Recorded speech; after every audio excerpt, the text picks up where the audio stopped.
ನಮ್ಮ ಸಬ್ conscious mind ಒಳಗಡೆ 3 belief system ಇವೆ. ಅವೇ ಬಿಲೀಫ್ ಸಿಸ್ಟಮ್ ನಮಗೆ ನಮ್ಮ ಲೈಫ್ ಅಲ್ಲಿ ದೊಡ್ಡದೇನೂ ಮಾಡಕ್ ಬಿಡ್ತಾ ಇಲ್ಲ. ಈ ವಿಡಿಯೋ ಮುಗಿಯೋ ಅಷ್ಟರಲ್ಲಿ ನಾವು ಆಲಸ್ಯವನ್ನು ಮ್ಯಾಸಿವ್ ಆಕ್ಷನ್ ದಲ್ಲಿ ಹೇಗೆ ಬದಲಾಯಿಸಬೇಕು ಅಂತ ಕ್ಲಿಯರ್ ಆಗಿ ಕಲಿತೀವಿ. ಅದಕ್ಕೆ ವಿಡಿಯೋನ ಮಿಸ್ ಮಾಡದೆ ಕೊನೆವರೆಗೂ ನೋಡಿ ಅಂತ ನಾನು ನಿಮ್ಗೆ ರಿಕ್ವೆಸ್ಟ್ ಮಾಡ್ಕೊತೀನಿ. So without any further delay let's get into the video. ಈಗ ಫಸ್ಟ್ ನಾನು ನಿಮ್ಗೆ ಒಬ್ಬ 13 ವರ್ಷದ ಹುಡುಗನ ಸ್ಟೋರಿ ಹೇಳ್ತೀನಿ. ಆ ಹುಡುಗನ ಕ್ಲಾಸ್ ಟೀಚರ್ ಅವನ ತಾಯಿಗೆ ಲೆಟರ್ ಬರೀತಾರೆ. ಏನಂತ ಬರೀತಾರಂದ್ರೆ, ನಿಮ್ಮ ಮಗನಲ್ಲಿ ಟಾಪರ್ ಆಗುವ ಕೆಪಾಸಿಟಿ ಅಂತೂ ಇದೆ, ಆದ್ರೆ ಅವನು ತುಂಬಾ ಲೇಜಿ ಇದ್ದಾನೆ, ಎಲ್ಲ ಮರ್ತ್ ಬಿಡ್ತಾನೆ, ಟೈಮ್ಗೆ ಕ್ಲಾಸಿಗೆ ಬರಲ್ಲ, ಅದಕ್ಕೆ ಕ್ಲಾಸ್ ನಲ್ಲಿ ಹಿಂದೆ ಉಳಿತಾನೆ. ನಿಮ್ಮ ಹುಡುಗ ಟೋಟಲಿ ತುಂಬಾ ಲೇಜಿ ಇದ್ದಾನೆ ಅಂತ ಲೆಟರ್ ಬರೀತಾರೆ. ಆದ್ರೆ ಆ ಹುಡುಗನ ಪೇರೆಂಟ್ಸ್ ತುಂಬಾ ಸ್ಮಾರ್ಟ್ ಇದ್ರು. ಆ ಹುಡುಗನ್ನ ಅವರು ಬೇಯುವ ಬದಲು ಅವನಿಗೆ ಸಿಂಪಲ್ ಕ್ವಶನ್ಸ್ ಕೇಳ್ತಾರೆ. ಅದೇನಂದ್ರೆ, ಪುಟ್ಟ ನಿನಗೆ ಯಾವ ಸಬ್ಜೆಕ್ಟ್ ಅಂದ್ರೆ ತುಂಬಾ ಭಯ ಆಗುತ್ತೆ ಮತ್ತು ಆ ಸಬ್ಜೆಕ್ಟ್ ನಿನ್ಗೆ ಬೇಡವೇ ಬೇಡ ಅಂದ್ರೆ ಮುಂದೆ ಲೈಫ್ ಅಲ್ಲಿ ನೀನ್ ಏನಾಗೋದಕ್ಕೆ ಬಯಸ್ತೀಯಾ ಅಂತ ಕೇಳ್ತಾರೆ. ಆ ಹುಡುಗನಿಗೆ ಒಳಗಡೆಯಿಂದ ಖುಷಿ ಆಗುತ್ತೆ ಮತ್ತು ಅವನ್ ಏನ್ ಹೇಳ್ತಾನಂದ್ರೆ, ನಾನು ಆರ್ಮಿ ಜಾಯಿನ್ ಆಗ್ಬೇಕು, ಮ್ಯಾಥ್ಸ್ ಅಂದ್ರೆ ನನಗೆ ಸಿಕ್ಕಾಪಟ್ಟೆ ಭಯ ಆಗುತ್ತೆ ಅಂತ ಹೇಳ್ತಾನೆ. ಆಗ ಅವರ ಪೇರೆಂಟ್ಸ್ ಅವನಿಗೆ ಮ್ಯಾಥ್ಸ್ ಟ್ಯೂಷನ್ ಹಾಕ್ತಾರೆ. ಲಕ್ಕಿಲಿ ಮ್ಯಾಥ್ಸ್ ಟೀಚರ್ ಕೂಡ ಎಂತವ್ರು ಸಿಗ್ತಾರಂದ್ರೆ, ಅವರು ಓದಿಸುವ ಬದಲು ಮ್ಯಾಥ್ಸ್ ಬಗ್ಗೆ ಇಂಟ್ರೆಸ್ಟಿಂಗ್ ಕತೆ ಹೇಳೋದಕ್ಕೆ ಶುರು ಮಾಡ್ತಾರೆ.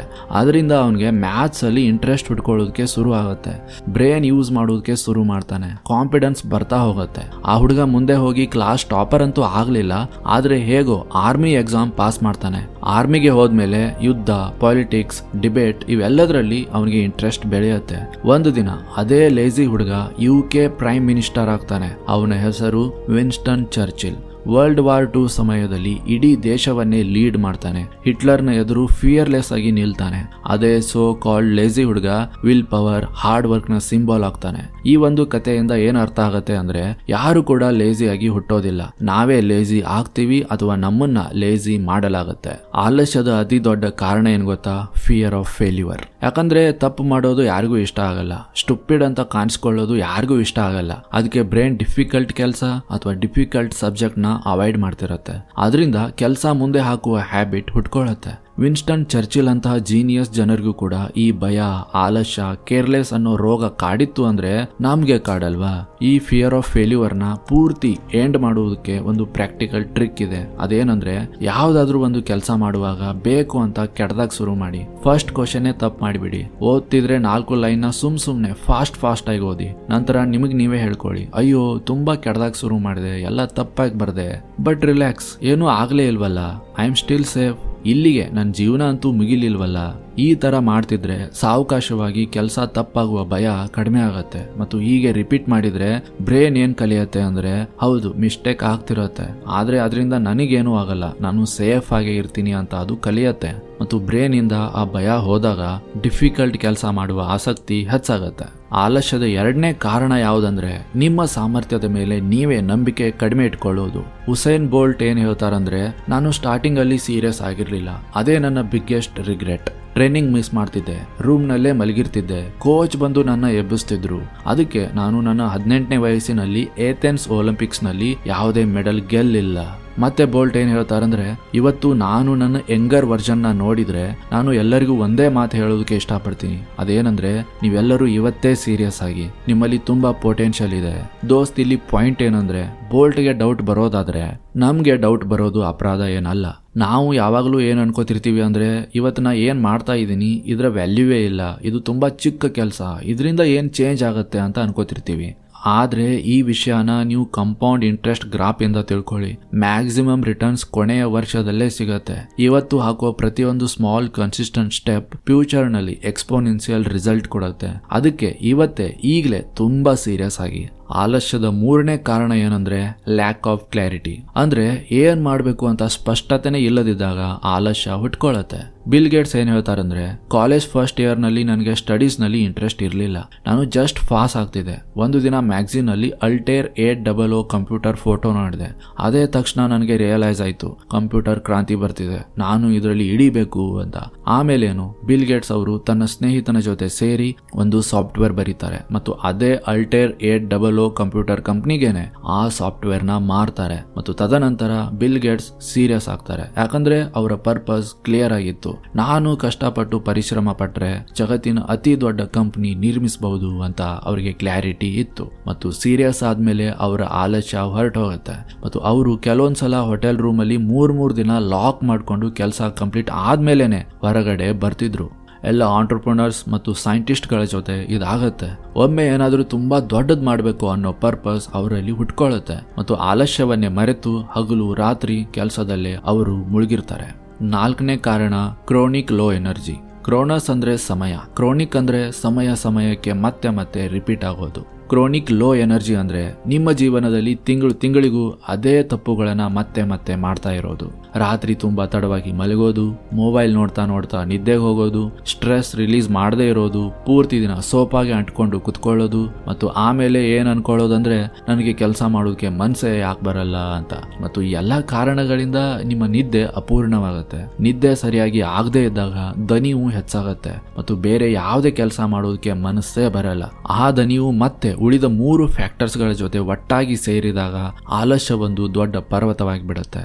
ಸ್ನೇಹಿತರೆ, ಪ್ರತಿಯೊಬ್ಬ ಯಶಸ್ವಿ ವ್ಯಕ್ತಿ ಒಮ್ಮೆ ಆದ್ರೂ ಆಲಸ್ಯದಿಂದ ತೊಂದರೆ ಅನುಭವಿಸಿದ್ದಾನೆ.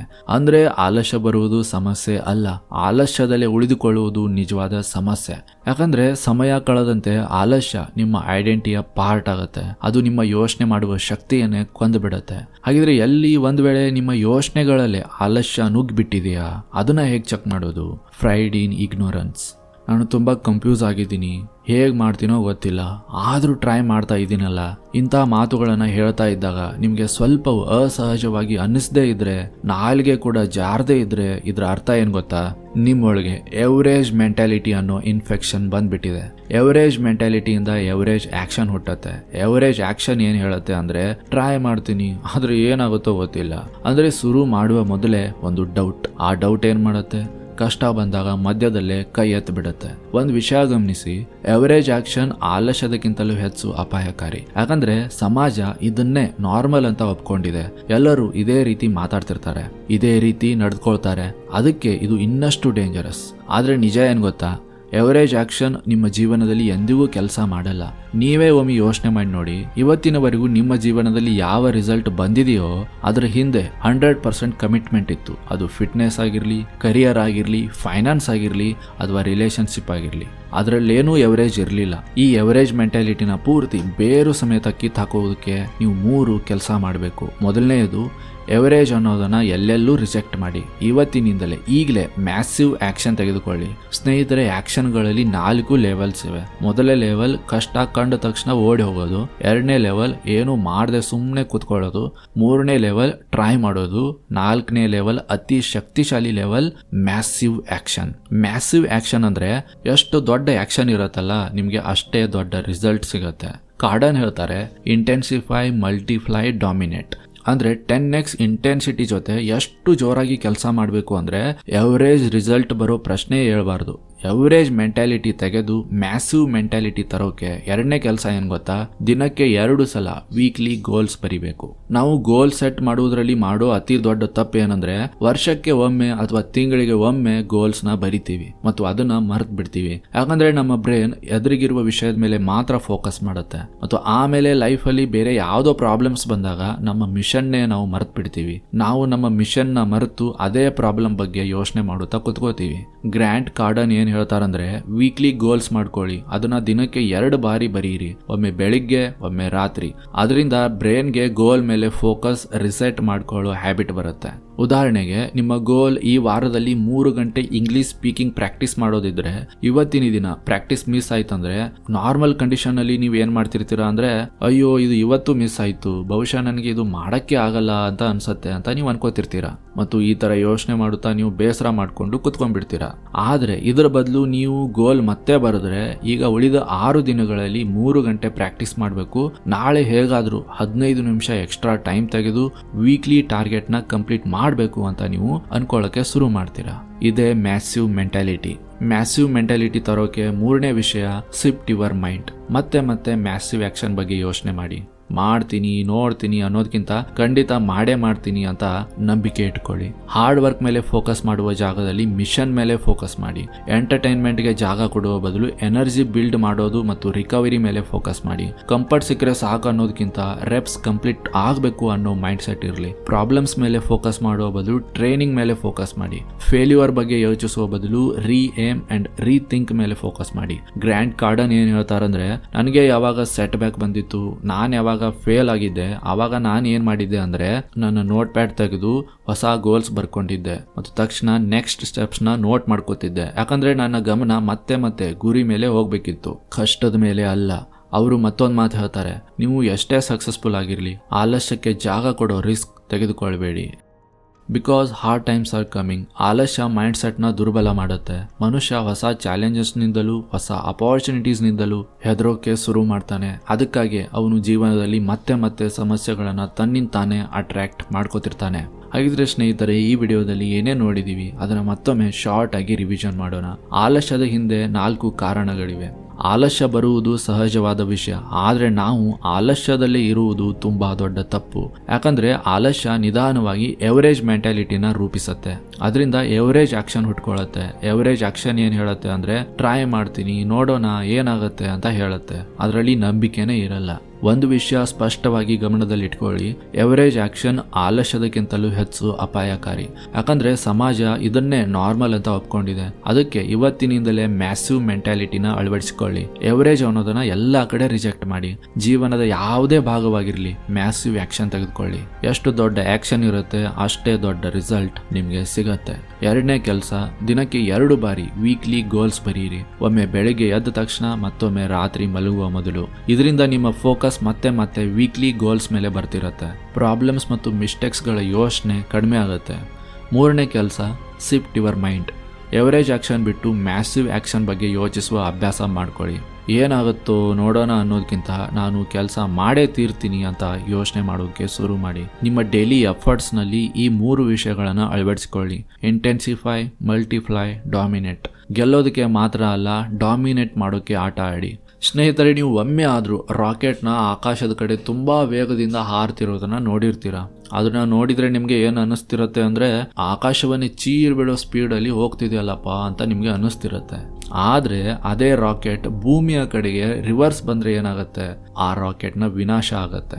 ನಮ್ಮ ಜೀವನದಲ್ಲೂ ಅದೇ ಆಗ್ತಿದೆ. ಯೌವನದಲ್ಲಿ ತುಂಬಾ ಎನರ್ಜಿ ಇದೆ, ಆದ್ರೆ ಡೈರೆಕ್ಷನ್ ತಪ್ಪಾಗಿದೆ.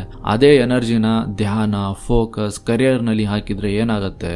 ಅದಕ್ಕಾಗಿ ನಿಮ್ಗೆ ಸರಿಯಾದ ಡೈರೆಕ್ಷನ್ ತೋರಿಸುವುದಕ್ಕೆ ನನ್ನ ಚಾನೆಲ್ ಇದೆ. ಸೊ ನಮ್ಮ ಚಾನೆಲ್ ನ ತಪ್ಪದೇ ಸಬ್ಸ್ಕ್ರೈಬ್ ಮಾಡ್ಕೊಳ್ಳಿ ಅಂತ ನಾನು ನಿಮ್ಗೆ ರಿಕ್ವೆಸ್ಟ್ ಮಾಡ್ಕೋತೀನಿ. And finally, thank you for watching.